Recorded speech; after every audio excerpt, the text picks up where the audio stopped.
पिछले पार्ट में हमने देखा कि किस तरह पीटर क्विल ने गमोरा, रॉकेट और ड्रेक्स के साथ मिलकर रोनन को हराया और जेंडर प्लैनेट को बचा लिया था, जिसके बाद ये सब एक टीम बन गए जिन्हें गार्डियंस ऑफ द गैलेक्सी कहा जाने लगा। और इस कहानी की शुरुआत सोवरेन प्लैनेट से होती है, जहाँ की रानी का नाम आयशा होता है। सोवरेन प्लैनेट पर कुछ ऐसी बैटरीज होती हैं जिन्हें चुराने अक्सर कोई ना कोई आता ही रहता है, और आज भी इन बैटरीज पर एक मॉन्स्टर हमला करने वाला था।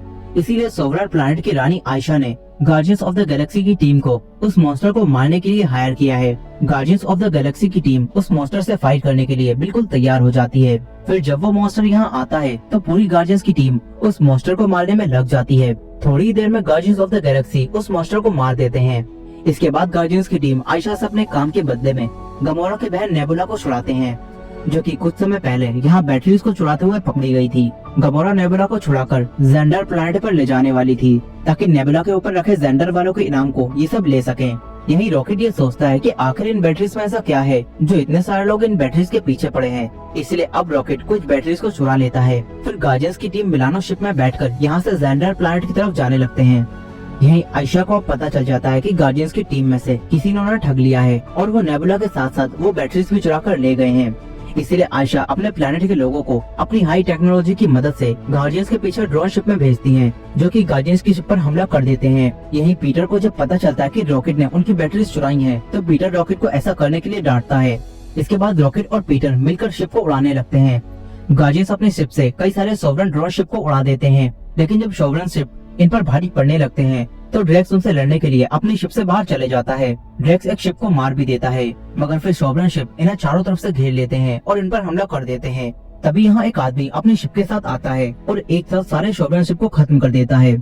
रॉकेट ये देखकर चौंक जाता है। फिर रॉकेट और पीटर जल्दबाजी में एक प्लैनेट पर अपनी शिप को लैंड कराते हैं, लेकिन ये दोनों शिप को कंट्रोल नहीं कर पाते और इनकी शिप उस प्लैनेट पर क्रैश हो जाती है। किसी भी गार्डियन को कुछ नहीं होता, मगर इनकी शिप टूट जाती है। शिप टूटने की वजह से पीटर और रॉकेट आपस में लड़ने लगते हैं। फिर तभी वही शिप जिसने इनकी जान बचाई थी वो यहाँ आती है, जिसके अंदर से एक आदमी निकलता है जिसका नाम ईगो होता है, और वो खुद को पीटर का डैड बताता है। पीटर ये सुनकर हैरान हो जाता है, क्योंकि वो कभी भी अपने डैड से नहीं मिला था। दूसरी तरफ हम योंडू और उसके साथियों को देखते हैं। यहाँ योंडू के साथी उससे खुश नहीं थे और वो योंडू को लीडर बनाकर नहीं रखना चाहते थे, मगर योंडू के पास उसका तीर था जिसे सभी लोग डरते थे। यहाँ योंडू के पास अब सोवरेन की रानी आयशा आती है और वो योंडू को पीटर क्विल और उसके दोस्तों को उनके पास लाने का काम देती है।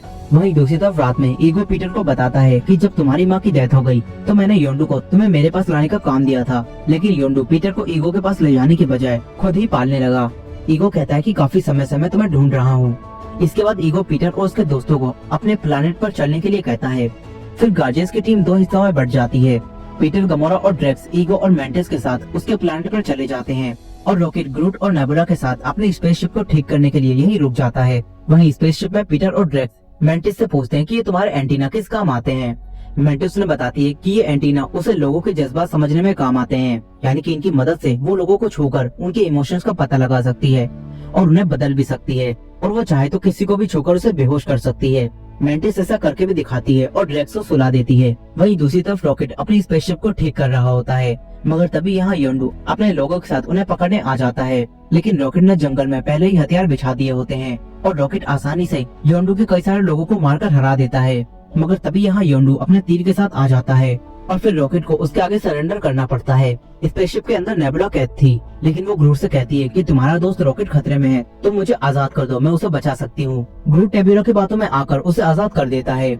वहीं योंडू डिसाइड करता है कि वो बैटरीज को लेकर पीटर और उसके दोस्तों को छोड़ देगा, लेकिन ये सुनकर योंडू का एक साथी जिसका नाम फ्रैंकलिन होता है वो योंडू से कहता है कि पीटर चाहे कुछ भी करे, आप उसे हमेशा छोड़ देते हैं। और ये सुनकर योंडू के बाकी साथी भी योंडू के खिलाफ हो जाते हैं और तभी नेबुला यहाँ आकर योंडू के हेडक्वार्टर को उड़ा देती है, जिससे योंडू अपने तीर को कंट्रोल नहीं कर सकता था। योंडू अब कमजोर हो गया था, इसलिए योंडू के साथी उसे लीडर की पोस्ट से हटा देते हैं और वो लोग रॉकेट और योंडू को पकड़ लेते हैं। दूसरी तरफ पीटर अपने साथियों और अपने रेड ईगो और मेंटिस के साथ उनके प्लैनेट पर पहुंच जाता है, जो कि काफी खूबसूरत प्लैनेट होता है। ये सब देखकर गमोरा ईगो से पूछती है कि तुम्हारे पास अपना ग्रह है, तुमने इतने सारे सोवरेन जहाजों को एक झटके में उड़ा दिया, आखिर तुम हो कौन? ईगो बताता है कि वो एक सेलेस्टियल है, यानी कि उसके पास एक छोटे गोड जितनी पावर है। ईगो कहता है कि उसे पता नहीं कि वो यहाँ कैसे आया, लेकिन समय के साथ साथ उसने अपनी पावर्स को कंट्रोल करना सीख लिया। ईगो बताता है कि इसके बाद वो पूरे ब्रह्मांड में जीवन को ढूंढने निकल गया और आखिर में उसने जीवन को भी ढूंढ लिया। और फिर वो पीटर की मॉम से मिला और पीटर की मॉम से प्यार करने लगा। पीटर पूछता है कि अगर आप मेरी मॉम से प्यार करते थे तो उन्हें छोड़कर क्यों चले गए। ईगो इसका कोई भी जवाब नहीं देता। वहीं दूसरी तरफ हम योंडू के साथियों को देखते हैं जो कि उन सभी लोगों को मार देते हैं जो योंडू के साथ थे, और ये लोग रॉकेट और योंडू को भी कैद कर देते हैं। जिसके बाद इनका नया लीडर टेजर फेस बनता है। यही नेबुला भी होती है जो कि कहती है कि सोवरेन की रानी ने इन पर जो भी इनाम रखा है उसका एक हिस्सा मुझे भी चाहिए। इसके बाद नेबुला इनसे एक मैकेनिकल हाथ और एक शिप लेकर गमोरा को मारने जाने लगती है। नेबुला बताती है कि जब गमोरा और वो छोटी थी तो थैनोस उन दोनों के बीच फाइट करवाता था और गमोरा हर बार जीत जाती थी, और जब भी नेबुला हारती थी तो थैनोस नेबुला के इंसानी हिस्से को निकालकर मशीन लगवा देता था, जिससे नेबुला को काफी दर्द होता था और नेबुला हर बार हारती गई और वो ऐसी बन गई। इसी वजह से अब नेबुला गमोरा और थैनोस दोनों को मारना चाहती है। नेबुला यहाँ से चली जाती है। वहीं ईगो के प्लेनेट पर पीटर ईगो से कहता है कि मेरी मॉम ब्रेन ट्यूमर से मर गई, आखिर आप उनके पास दोबारा क्यों नहीं आए। ईगो बताता है कि अगर वो अपने प्लेनेट पर वापस नहीं आता तो उसके प्लेनेट की दिव्य ज्योति खत्म हो जाती। पीटर ईगो को अब भी अपने डैड के रूप में एक्सेप्ट नहीं कर पा रहा था, मगर ईगो पीटर को अपनी बातों में फंसा लेता है। फिर वो पीटर को उसके अंदर की सेलेस्टियल पावर दिखाता है। पीटर के हाथों से एनर्जी निकलने लगती है। ईगो और पीटर उस एनर्जी बॉल को बनाकर खेलने लगते हैं। वहीं मैंटिस ड्रैक्स से बात कर रही होती है। मैंटिस काफी डरी हुई होती है और वो ड्रैक्स को कुछ बताने वाली थी। तभी गमोरा यहाँ आ जाती है। गमोरा मैंटिस से पूछती है कि तुम मेरे आने से पहले ड्रैक्स को क्या बताने वाली थी, लेकिन मैंटिस अब कुछ भी नहीं ये बोलकर बात को टाल देती है, मगर गमोरा को शक हो जाता है। दूसरी तरफ टेजर फेस रॉकेट और योंडू को जेल में कैद कर देता है। यहाँ योंडू रॉकेट से पूछता है कि पीटर कहाँ है। रॉकेट योंडू को बताता है कि पीटर अपने डैड ईगो के साथ है। यही टेजर फेस के चमचे ग्रूट को काफी परेशान करते हैं। ग्रूट दुखी होकर योंडू और रॉकेट के सामने से गुजरता है। योंडू ग्रूट को उसकी मदद करने के लिए कहता है। योंडू ग्रूट को बताता है कि उसे टेजर फेस के रूम में जाकर एक दराज को खोलना है और उसमें से रेड कलर के हेलमेट को लाना है। ग्रूट ये काम करने के लिए तैयार हो जाता है, मगर वो कई बार गलत चीजें लाता है, मगर आखिर में ग्रूट सही दराज तक पहुंच जाता है। लेकिन इस बार भी ग्रूट गलत चीज को उठाता है। तभी यहाँ क्रेगलिन आ जाता है और वो सही हेलमेट ले जाकर योंडू को दे देता है और कहता है कि वो ये सब नहीं चाहता था, वो योंडू के साथ अब भी वफादार है। इसके बाद योंडू अपना हेलमेट पहनता है, जिससे वो तीर को दोबारा से कंट्रोल करने लगता है और तीर की मदद से योंडू शिप पर मौजूद सभी लोगों को मारने लगता है। ग्रूट भी उन सभी लोगों से अपना बदला लेता है जिन्होंने ग्रूट को परेशान किया था, और फिर आखिर में क्रेगलिन, योंडू, रॉकेट और ग्रूट सबको मार देते हैं और इस शिप में धमाका कर एक छोटी शिप में बैठकर यहाँ से जाने लगते हैं। यही टेजर फेस मरने से पहले सोवरेन सैनिकों तक योंडू के लोकेशन भेज देता है। इसके बाद शिप में धमाका होता है और शिप तबाह हो जाती है। रॉकेट योंडू के साथ ईगो के प्लेनेट पर जाने लगता है। वहीं ईगो के प्लेनेट पर गमोरा पीटर को बताती है कि मैंटिस किसी चीज से डरी हुई है और इस प्लेनेट पर कुछ तो गड़बड़ है। लेकिन पीटर ईगो को अपने फादर के रूप में एक्सेप्ट कर चुका था और यहीं रहने वाला था, जिस वजह से पीटर और गमोरा के बीच थोड़ी बहस हो जाती है। गमोरा यहाँ से चली जाती है और वो अकेली बैठी होती है। तभी नेबुला स्पेसशिप लेकर गमोरा को मारने यहाँ आ जाती है। गमोरा नेबुला से बचकर भागती है और नेबुला की शिप यहाँ क्रैश हो जाती है। नेबुला शिप में फंस जाती है और बाहर गमोरा को एक गन मिलती है, जिससे गमोरा नेबुला की शिप को तबाह कर देती है। नेबुला मरने वाली होती है, लेकिन गमोरा नेबुला को बचा लेती है, मगर फिर इन दोनों के बीच दोबारा फाइट होने लगती है। नेबुला यहाँ गमोरा को मारने वाली थी, लेकिन नेबुला गमोरा को नहीं मार पाती और वो उसे छोड़ देती है। नेबुला गमोरा को बताती है कि मैं तुम्हें हमेशा से अपनी बहन समझती थी, लेकिन तुम्हें थैनोस के सामने हमेशा जीत की पड़ी थी और तुम्हारी वजह से थैनोस ने मेरे ये हाल कर दिया है। गमोरा को ये सुनकर दुख होता है। दूसरी तरफ पीटर अकेला बैठा होता है। तभी यहाँ ईगो आ जाता है। ईगो पीटर को उसकी पावर्स के बारे में बताने लगता है और कहता है कि जब तक इस प्लैनेट पर दिव्य ज्योति जलती रहेगी तब तक तुम अमर रहोगे और प्रैक्टिस के बाद तुम भी एक प्लैनेट बना सकते हो। ईगो पीटर को अपने साथ चलने के लिए कहता है। मैंटिस छुपकर इनकी बातें सुन रही होती है और फिर वो घबराई हुई ड्रैक्स के पास जाती है और उसे बताती है कि तुम्हारी जान खतरे में है, क्योंकि ईगो को जो चाहिए था वो उसे अब मिल चुका है। वहीं गमोरा और नेबुला भी इस प्लैनेट पर एक ऐसी जगह को देखती हैं जहां कई सारे कंकाल पड़े होते हैं। यही योंडू, रॉकेट, ग्रूट और क्रेगलिन एक साथ ईगो के प्लैनेट के पास पहुंच जाते हैं। यहाँ योंडू रॉकेट को ईगो की सच्चाई बताता है। वहीं प्लैनेट पर मैंटिस भी ड्रैक्स, गमोरा और नेबुला को सब कुछ बता देती है और कहती है कि वो कंकाल ईगो के बच्चों के हैं। यही ईगो पीटर को बताता है कि जब वो जीवन को खोज रहा था और जब उसे जीवन मिला तो वो निराश हो गया। उसने हर ग्रह पर अपना एक अंश छोड़ा था, क्योंकि वो अपने आप को बढ़ाना चाहता था और पूरे ब्रह्मांड में जो कुछ भी है ईगो उसे कंट्रोल करना चाहता था। लेकिन अकेला सेलेस्टियल होने की वजह से ईगो अब तक ऐसा नहीं कर पाया। इसी वजह से ईगो ने कई सारे प्लैनेट पर जाकर अपने डीएनए की छाप दूसरी जातियों पर छोड़ी। फिर ईगो ने योंडू को पैसे दिए और ईगो के कई सारे बच्चों को योंडू उसके पास ले आया, लेकिन उन सभी बच्चों में से किसी में भी वो पावर नहीं थी जो ईगो को चाहिए थी, इसलिए ईगो ने उन्हें मार दिया। यही ईगो ने जब पीटर को यहाँ लाने का काम दिया तो योंडू पीटर को यहाँ लाने के बजाय अपने साथ ही रखने लगा। मगर जब ईगो को पता चला कि कोई इन्फिनिटी स्टोन को हाथ में पकड़ सका है, तो फिर ईगो इस बारे में पता करते हुए अपने बेटे पीटर तक पहुंच गया। और पीटर के अंदर भी सेलेस्टियल वाली पावर्स हैं, इसलिए अब ईगो पीटर की पावर्स की मदद से अपना विस्तार करना चाहता है। यही मैंटिस ने भी ड्रैक्स, गमोरा और नेबुला को ये सारी सच्चाई बता दी होती है और योंडो ने रॉकेट को ये सब बता दिया था। ये सभी पीटर को बचाने आ रहे होते हैं।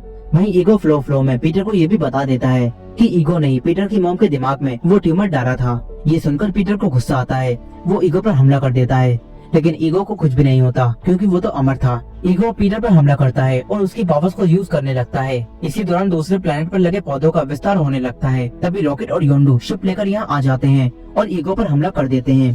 पीटर आजाद हो जाता है। दूसरे प्लेनेट पर वो अजीब चीज फैलना भी बंद हो जाती है। गमोरा पीटर को बचाती है और उन्हें योंडो की शिप में ले आती है। मैटिस सबको बताती है कि ईगो अभी मरा नहीं है। पीटर भी सबको बताता है कि ईगो को मारने के लिए उसके सेंटर को खत्म करना होगा। तभी मैंटिस कहती है कि वो चीज जमीन के अंदर गुफाओं में है। ये जानकर ये सभी शिप के साथ नीचे गुफाओं में जाने लगते हैं। वहीं दूसरी तरफ फ्रैंकलिन, जो कि योंडो की शिप में ईगो के प्लेनेट के बाहर होता है, वो देखता है कि आयशा अपनी सोवरेन आर्मी के साथ ईगो के प्लेनेट पर पीटर और उसके दोस्तों को मारने आ रही है। वहीं पीटर अपने साथियों के साथ ईगो के प्लेनेट के सेंटर तक पहुंच जाता है। ये लोग शिप से उसके सेंटर पर हमला करते हैं, मगर तभी यहाँ सोवरेन आर्मी इन पर हमला करने आ जाती है। रॉकेट ईगो को खत्म करने के लिए उन्हीं बैटरी से एक बॉम्ब बनाता है। पीटर, ग्रूट और रॉकेट ईगो के सेंटर के पास जाते हैं। यही ईगो इन पर हमला करने आ रहा होता है। तभी मैंटिस अपनी पावर से उसे थोड़े समय के लिए बेहोश कर देती है। रॉकेट ग्रूट को उस बम को सेट करने का तरीका बताता है। इसके बाद ग्रूट वो बम लेकर सेंटर में सेट करने चला जाता है। बाकी सब सोवरेन आर्मी से फाइट कर रहे होते हैं, लेकिन सोवरेन आर्मी इन पर भारी पड़ रही थी। तभी नेबुला और योंडो मिलकर सारे सोवरेन शिप्स को एक ही बार में तबाह कर देते हैं। मगर फिर ईगो यहाँ दोबारा जाग जाता है। मैंटिस यहाँ बेहोश हो गई होती है। ड्रैक्स मैंटिस को क्रैगलिन की शिप के पास ले जाने लगता है। गमोरा और नेबुला भी शिप पर जाने लगती हैं। नीचे पीटर, रॉकेट और योंडो ईगो से फाइट कर रहे होते हैं, लेकिन ईगो काफी पावरफुल था और वो इन सभी पर भारी पड़ता है। वो इन सभी को अपने अंदर समाने लगता है। ईगो दोबारा पीटर की पावर्स को यूज करता है। पीटर कुछ भी नहीं कर पा रहा था। तभी योंडो उसे हिम्मत देता है। पीटर को अपने दोस्तों के साथ बिताए पल याद आने लगते हैं और अब पीटर अपनी सेलेस्टियल पावर्स को यूज करके ईगो से फाइट करने लगता है। पीटर के सभी दोस्त आजाद हो जाते हैं। ग्रूट उसी बम को ईगो के दिमाग के पास लगा देता है और बम को ऑन करके वहाँ से निकल जाता है। वहीं ड्रैक्स मैंटिस के साथ शिप तक पहुँच जाता है। गमोरा और नेबुला भी शिप में आ जाती हैं। रॉकेट योंडो के पास जाकर शिप पे चलने के लिए कहता है क्योंकि यहाँ अब धमाका होने वाला है, लेकिन योंडो शिप में पीटर के बगैर जाने से मना कर देता है। योंडो कहता है कि उसने अपनी लाइफ में कई सारे गलत काम किए हैं, मगर योंडो अब पीटर की जान बचाकर एक सही काम करना चाहता है। रॉकेट उदास हो जाता है क्योंकि शायद अब योंडो की जान ना बच पाए। रॉकेट योंडो को एक स्पेस शूट और एक एरोडिक देता है, जिससे पीटर या योंडो में से कोई एक ही शिप तक पहुँच पाएगा। इसके बाद रॉकेट ग्रूट को लेकर शिप पर चला जाता है। यही पीटर ईगो से फाइट कर रहा होता है। तभी वो दोनों लड़ते लड़ते नीचे गिर जाते हैं। वहीं रॉकेट शिप तक पहुंचकर शिप को स्पेस में ले जाने लगता है और इन्हें योंडो और पीटर को यहीं छोड़कर स्पेस की तरफ जाना पड़ता है। वहीं ईगो के दिमाग के पास लगा बम अब फट जाता है। ईगो के सेंटर के खत्म होने के साथ ही ईगो भी मर जाता है, लेकिन इसी के साथ पीटर के अंदर की सेलेस्टियल पावर भी खत्म हो जाती है। ये प्लैनेट अब तबाह होने लगता है। तभी योंडो यहाँ आकर पीटर को अपने साथ उड़ा ले जाता है और पीटर को बचाने के लिए अपना स्पेस सूट भी पीटर को पहना देता है, लेकिन योंडो ने स्पेस सूट नहीं पहना होता। इसी वजह से स्पेस में योंडो की डेथ हो जाती है। योंडो की डेथ से पीटर को काफी दुख होता है क्योंकि योंडो ने ही पीटर को पाला था और पीटर के लिए उसका डैड योंडो ही था। इसी वजह से पीटर को काफी दुख होता है। अब सब ठीक होने के बाद ये सब योंडो का फ्यूनरल करते हैं। यहीं गमोरा और नेबुला के बीच भी सब कुछ ठीक हो जाता है। मूवी के आखिर में सभी खुश होते हैं और गार्जियंस की टीम एक बार फिर से एक साथ आ गई होती है और इसी हैप्पी एंडिंग के साथ गार्जियंस ऑफ द गैलेक्सी का वॉल्यूम 2 यहीं खत्म हो जाता है। सो दोस्तों, ये थी guardians of the Galaxy volume 2 की फुल स्टोरी। आई होप कि आपको ये स्टोरी पसंद आई होगी। वीडियो पसंद आई हो तो वीडियो को लाइक करना मत भूलिएगा और चैनल पर नए हो तो चैनल को सब्सक्राइब कर लीजिए। मिलते हैं नेक्स्ट वीडियो में।